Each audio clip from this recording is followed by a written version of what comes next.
Welcome to Off the Page. Will you start by telling us about your book?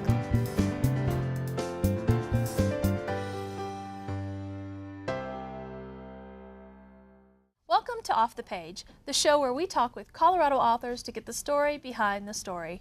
I'm Stacy McKenzie, a librarian here at Mamie Dowd Eisenhower Public Library in Broomfield. And today we've got two authors who are part of the Dozens on Denver project. We're very happy to have them. Later on in the show, we're going to talk with Arvin, author of Articles of Wart. But first, we have the pleasure of speaking with Margaret Cole. Hello, Margaret. How are you today? Hi, Stacy. I'm fine. Great. And we're going to talk about Blood Memory, your latest novel, very soon. But first, I wanted to ask you about the Dozens on Denver project. Tell me a little bit about what the project involves. It was such a great project. The Rocky Mountain News came up with the idea of celebrating Denver's 150th anniversary. You know, we're 150 years old, if you can believe here, by having a number of authors write short stories that had to do with Denver. And each one of us had to choose a decade that we wanted to set our story in. So the idea was to cover the whole 150 years, you know, to give people an idea of all the changes and all the things that had happened here through fiction. So I think that it was just such a unique idea for a newspaper to come up with that, you know, and it was just wonderful. And I was thrilled to be asked to be one of the authors. So there were 11 authors, and each one of us had a different decade. Which decade did you choose for the project, and why did you choose that one? I was so excited to choose the decade of the 1860s.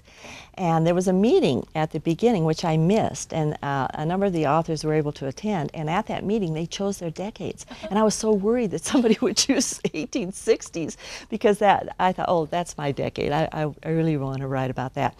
And the reason is I've done a lot of research about that period, the really early days of Denver. And one of my books, Chief Left Hand, really deals with that time. So I've spent a lot of time there in a way, writing about it and thinking about it, and you know, as I say, doing all the research on it. So I thought, oh, this is what I want. This is the decade that I want to write about. Fortunately, nobody else had chosen it, and in fact, I think when I chose it, those who hadn't yet chosen their decade were relieved. Yes. Yes. So, but for me, it was the one that I wanted to write about. And what has been the response of you working on the project? The response has just been amazing.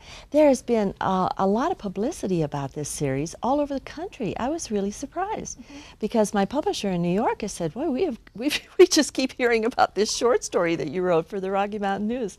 So there really has been a wide response, and I think one of the reasons is because it was so unique for a newspaper to commission this kind of a project, you know. Very true.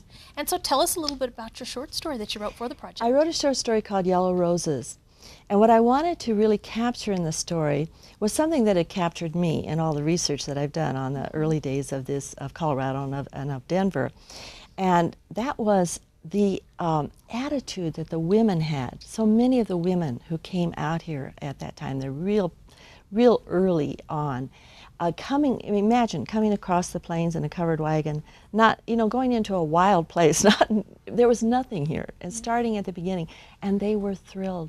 They were so excited. They knew that when they got here it was going to be a new world. They had possibilities here, which they didn't have in the places that they left behind. Where they were before, they were fit into boxes. There were certain things women could do, and a lot of things women couldn't do. And they had to wear certain clothing, and they had to be just so, and all this kind of thing. They came west, and all that fell away. The women who came out here had to work right alongside the men. The men needed them to do that, and so they did. But they had so much freedom when they came here, and they loved having that freedom and that chance to develop, you know, the things that were important to them, the things they wanted to do, and the things they could do. So that was the thing I really wanted to capture in my story. And I have a young woman who has come out here in a covered wagon. Her name is Marianne Salton, and she comes with her husband and with a small child, a daughter. And when she gets out here, her husband dies. And here she is out here in 1860, where there's nothing here. There are very few women here to begin with. There are a lot of gold seekers. Everybody is a gold seeker, prospectors, and a lot of adventurers, and a lot of, you know, as they say, the flotsam and the jetsam from the east came out here. And here she is. and she doesn't want to go back. She doesn't want to be one of the go-backs, the people who can't make it out here, and so they go back. And she wants to stay. She thinks there are possibilities here, and she also doesn't want her daughter to have to grow up in a more constricted society. She thinks that there'll be opportunities and a better future for her daughter here. So she has to figure out how she's going to make a living here without becoming a lady of the night. Right. Don't want So that. what is she going to do? And she figures it out, and so that she can stay. And there actually were instances like that where women came out here, and it's just amazing that the things that they did, you know, the businesses that they ran and the shops and that kind of thing. And there were women, after the Homestead Act was passed, there were women who came out west and homesteaded land. And it was the land that the men didn't want. It was the land that was left over, nobody wanted. It was the hardest land to work. And this was the land the women took, because that way they could have land. They could own land. They could have something. So it was a wonderful opportunity for them. It's a really great story, but aren't we kind of glad that the covered wagon days are over? A little bit. I think so. When you read about the hardships and all that the people went through, you know, it's just, it's amazing. And you think, gee, would we be tough enough today, you know? And you forget that it's Denver amazing. was that hard new was. world for them. It was hard. There was a lot of promise here and a lot of opportunity, but there was a lot of hardship, and you had to work very, very hard. So, yeah, we're glad those days are over. Yeah, we're glad. But they're great to read about. Well, let's skip ahead in time and talk about your newest book, Blood Memory. Tell us about this book. Another book set in Denver. Yes, good. It's a departure from my series. I've been writing a series of mystery novels, 13 of them actually, that are set on the Wind River Reservation in Wyoming with the Arapaho people. And people say, well, gee, did you get sick and tired of that? Or you know, why are you doing something different? And that isn't the case at all. I loved my characters. I still love them in my series. But I was just ready to try something different, you know. I think as a writer, you always want to spread your wings a little and see if you could, you know, do something a little unusual, something you haven't done before. And I like reading suspense novels. I think they're lots of fun. And I thought, I'd like to see if I could write one. And so I just got the idea that maybe I could, and that I would set it in Denver. And that would be different, you know, be a different place. And I love Denver. I'm a native of Denver, and I love the city, and I love the chance to write about it. So it's a suspense novel set in Denver. It features a Denver newspaper reporter by the name of Catherine McLeod.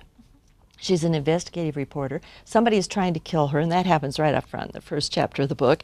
And she thinks it must be because of something she's written, but very quickly she figures out it's not because of anything she's written, it's because of something she's about to write. So she is on a story that somebody does not want her to get to the bottom of.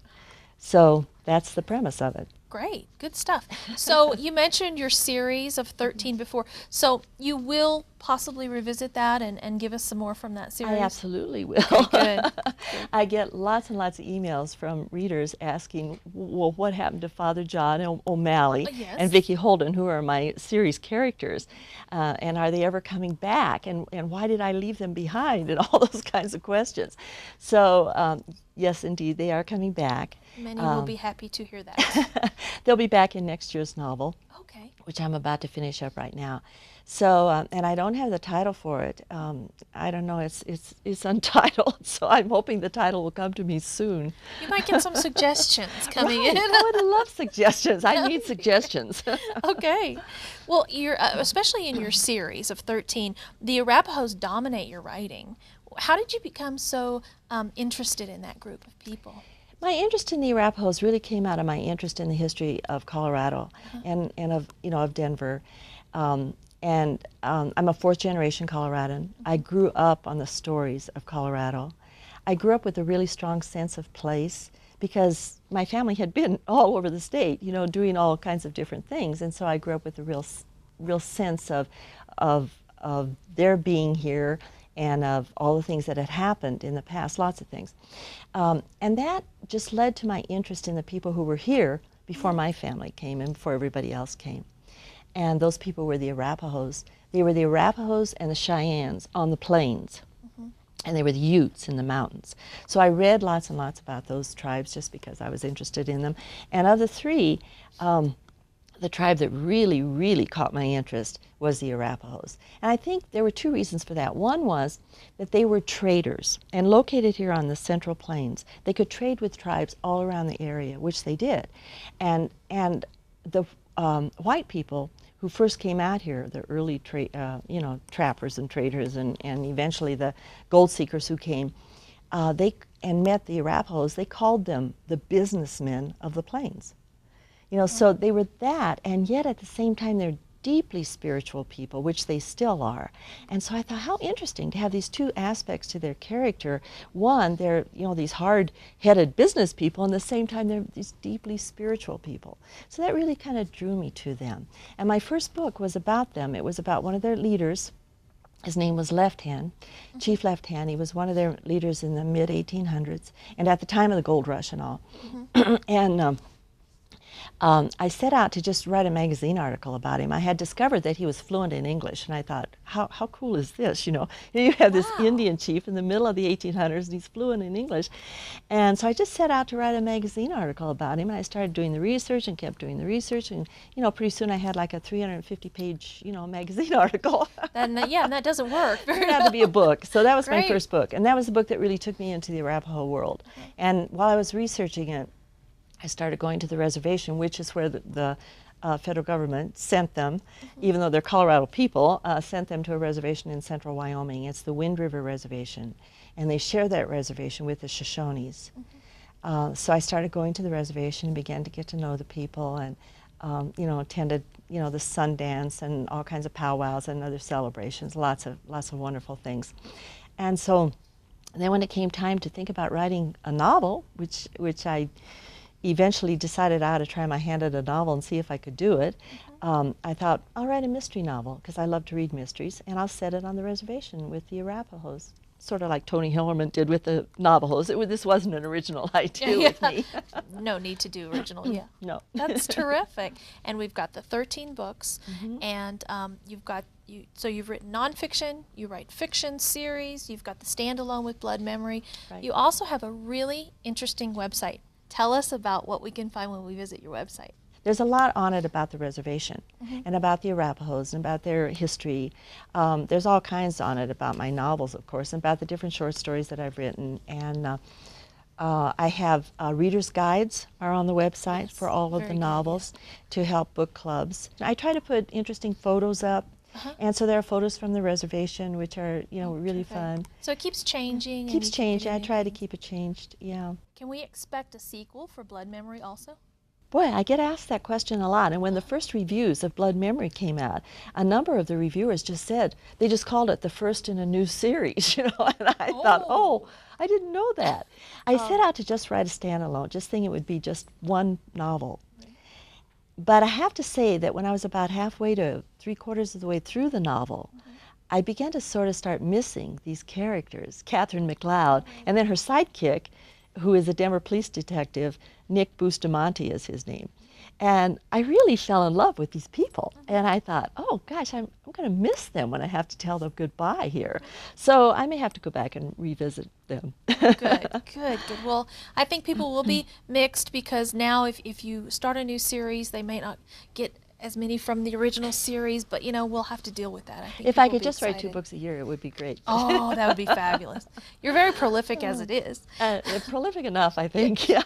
And when can we expect the new Next novel? September. Next September. Okay, excellent. The untitled book, but it features Terrific. Father John and Vicky, and it's set back on the reservation. The new Father John and Right. Vicky. Okay, terrific. If people missed the short story in the Rocky Mountain News, they can go find it online. And there's an interview on there, which they did with all the authors for each of the short stories. There are interviews with the authors. More also. information. Yeah, it's very Terrific. good. Margaret, thank you so much for coming Thank today. you, Stacy. So much for sharing all of your wonderful works with us. Thank you very much. Good luck. Join us after the break when we'll talk with Nick Arvin.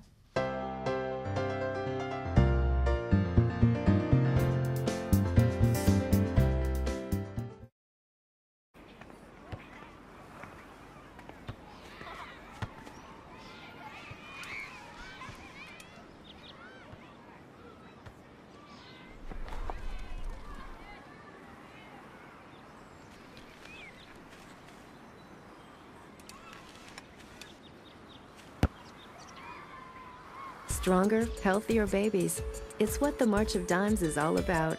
Learn more about healthy babies at marchofdimesbaby.org. Welcome back to Off the Page. We have the pleasure of speaking with Nick Arvin right now. Hello, Nick. How are Hi. you? I'm great. Good. And you have a great book that we're going to talk about, Articles of Wart. But first, I'd like to talk about you were the 2007 One Book, One Denver author. Let us know what it was like to be chosen for that honor and some of the experiences you had. It was a complete surprise, and it was a fantastic opportunity for me and for the book to get it out in front of the public, and a great opportunity to meet a lot of people and talk to some veterans who'd actually experienced the war that I was writing about. Oh, that's exciting. Yeah, and so it was just a terrific experience all around for me. What type of conversations did you have with some of those veterans that you talked to? It's the veterans that I've talked to who've read the book all have been very positive about it. Particularly about the sense that the book gives of the experience of being a soldier in the war. They also tend to usually they find one or two little details that I got wrong, and they make sure that they let me know about that. But for the most part, they've been really positive. I've gotten some great letters as well from veterans and emails. It's really rewarding to get that kind of response, because I mean, when I was working on the book, one of the things that I really was worried about was writing about this war that I didn't have any experience in, and how would these veterans respond to it? So it's really gratifying to get that positive response. Give us an overview of your book, Articles of Wart. Yeah, well, let me start with where the book began for me. The book, for me, started when I came across the story of a guy named Private Eddie Slovic. And he was an American GI during World War II. And he's known because he became the only American executed for desertion during that war. In fact, he's the only American executed for desertion since the Civil War, so in 150 years or whatever that is now. And I came across his story completely by accident on the internet one day. And I was really caught up in his story and really moved by it. And at the time, I'd actually been looking for something to write about.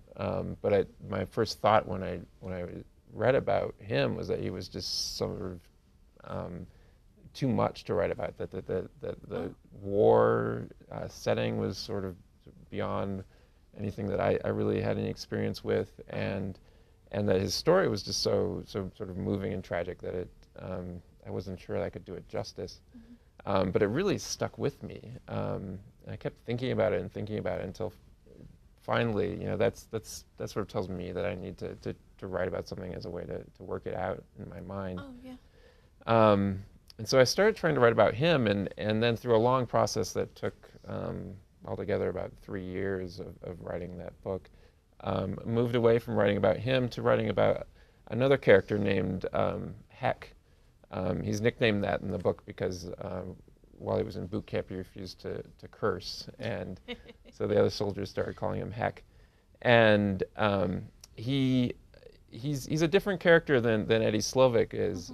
But reading about Eddie Slovic got me thinking about men who would have ended up in the war but just didn't feel suited to being in a war, to being soldiers. I mean, what it takes to be a good soldier is just it's a very specialized thing. It's very difficult. And when you have a draft army like you have in World War II, you're sort of taking just everybody who happens to meet certain physical criteria, and it says nothing about what their mental abilities are, and whether they can handle that kind of a situation. So Heck basically is a guy who's just not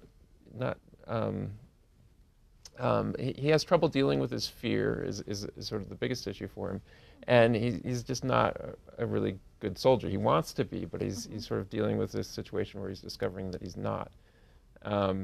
And so he lands in the plot lands him in Normandy as a draftee in after D-Day. He meets a young French girl while he's waiting to be moved into a unit on the front, and then so he has this experience with this girl that really sticks with him, and then he's shipped out into the middle of a combat zone, and starts dealing with this sense of himself and trying to figure out how to get himself through this combat experience. Your background is actually in the engineering field. How did you come to go from an engineering background into writing novels? To me, in some ways, it feels the other way around. I started writing in high school, and I really enjoyed it and wanted to do more of it. But I also I knew that it wasn't a place where you can make a lot of money, particularly in fiction, which was what I already knew at that time. That was what I was really interested in. And meanwhile, I was good at math and science, and I grew up in a little town called Clio in Michigan, and it's sort of a veteran community of Flint, which is a city that has a lot of GM factories. And so where I was growing up, if you were good at math and science, you went into engineering. And I didn't really know what I was getting into, and I just sort of followed that track. It turned out I really enjoyed it. I really like engineering. I went and got a master's degree in engineering, and then I've worked for Ford, and I've worked in, since moving out here in Denver, I've worked for a forensic engineering company, and now I work for a company that designs power plants. Wow. And it's all been really interesting stuff, and I've enjoyed it. And it turns out to be a good, way to make a living while I'm also trying to write books that don't make a lot of money, frankly. That's great. And so this is what brought you back to writing after starting it in high school, going on to engineering? Yeah. What made you say, I'm going to pick this up again and do something with it? Writing was sort of my first passion, and it just stayed in my head. And so when I was in college and studying engineering, whenever I could, I would tuck in a literature class or a writing class in my coursework. Okay, My first job out of when I finished with my master's degree was working at Ford, and so I would come home and sort of force myself to write for a couple hours each night after getting off of work. Good. Just to force myself to produce some writing and work through the process of figuring out how to write halfway decent. And get all that math and science out of your head. Yeah, for a and little that's while. kind of a nice thing about it is that it's a very different process in a lot of ways. So it doesn't, it's a way of sort of clearing your head in some ways from the stuff that you're thinking about at work all day. You published before Articles of War, and that was a collection of short stories not related to war. It's called In the Electric Eden, and it's 10 short stories that are sort of loosely thematically linked on an idea about how technology affects people.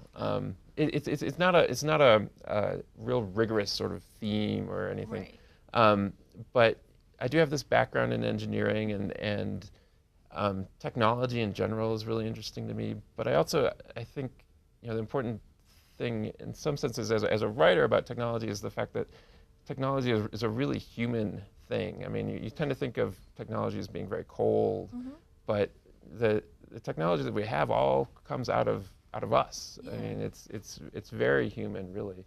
And what's also very interesting to me about it is the way that we invent these things, and then these things affect us. They affect the way we relate to each other, and they affect our society.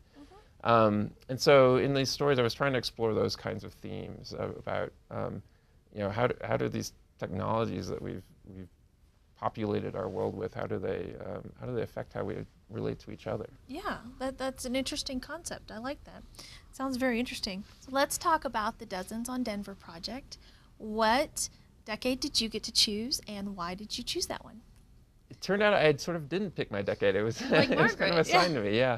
I came into it late, so that literally I think everybody else had already picked their decade. And so the coordinator who was working the project at the Rocky Mountain News said to me, what's left is about 1900 to the middle of the 1920s, and do you think you can do anything with that?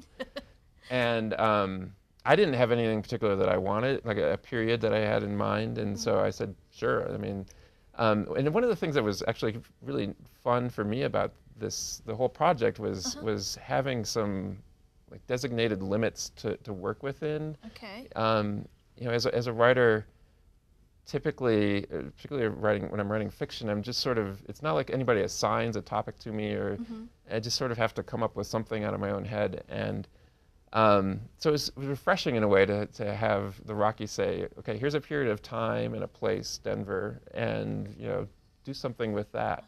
And it, you know, it's just sort of exciting to have a box to work in and see what you can build out of that box. So I ended up, the one thing that I knew was in that time period that was interesting to me before I even started researching it was Armistice Day, which was the day that World War I ended, which in Denver happened to coincide with the Spanish influenza epidemic, which killed thousands of people, killed many people in Denver. And that was part of what was interesting to me about it, was that sort of juxtaposition between the Spanish influenza, which you know was really devastating Denver at the time, and then in comes the end of this war, which was a huge release for people, and you know created this sort of spontaneous 24-hour party in the city. So those two things were, you know, layered and happening at the same time in the city. And so what I did with the story was to set it on that day, and try to give some feel of that day. For the Dozens on Denver project, did you do any research? How did you go about that? I read some history books, and I looked into. I knew that somebody had written about that already before, to a certain extent, because Catherine Ann Porter wrote a well-known novella called Pale Horse, Pale Rider, which covers a longer period of time, but includes it's about the Spanish influenza, and it's set in Denver. She actually lived in Denver. And so I went back and reread that to make sure in part that I wasn't duplicating it, but also to get it, I mean, that story gives a really nice sense of the feel of the times. And then I spent a lot of time looking through the newspapers. The newspapers, you know, both in terms of just sort of factual reporting about what was going on around the city at the time, but also the newspapers, you know, have the ads in there that give you, you know, the kind of clothing people were wearing, or the kind of theater shows they were going to. So the newspapers were just a great resource. Nick, I imagine there's lots of people out there who maybe enjoyed writing in their younger days, went on to a different career. Maybe they're thinking about continuing, maybe doing something, getting something published. What advice or words of wisdom would you give them on that topic? It's a matter of work. It's and putting in time and finding ways to make the time. I also have a 2-year-old at home, so it's even more difficult to find the time. Yeah. And you just have to find ways to do it, and you know, make it a priority in your life. And you know, frankly, you know, so there are some other things in my life that kind of get shunted to the side sometimes, so that I can balance those things. And you know, maybe I'm not able to go out snowboarding as much as I'd like, or something. Yeah. But you know, just turning off the TV can create a lot of time. Yes. We rarely have the TV on at home, and you know, the average American watches a couple hours of TV a day or something. I mean, at least, yeah. If you stop doing that and do something else with the time, then frees up some time. Yeah. I really hope you're working on something next, so we can tell our viewers to look for that. What are you working on next? I'm working on a novel that I've been working on for about 5 years, I think. Oh, wow. And I hope I'm finally getting towards the end of it, although I felt that way about a year ago too. But it's a novel based on the last engineering job that I had, which was in forensic engineering. Ooh. And in that job, I was working mostly on car crashes. We did accident reconstructions, where we would look at the evidence left behind after the accident, like tire marks and crush depth of a vehicle, and try to reconstruct how fast people had been going and what they had, you know, what the drivers had done. So I'm trying to, you know, explore that sort of paradox and get at, you know, how that affects the people who are involved in the process. It's a fascinating topic. I think lots of people will look forward to that. Thanks so much for being here, Nick. Very interesting topics we're talking about today. Thank you. You're welcome. I'd like to thank Margaret Cole for being on the show, and Nick Arvin also. Check your local library for the books that we've talked about on today's show, and join us next time for more on Off the Page.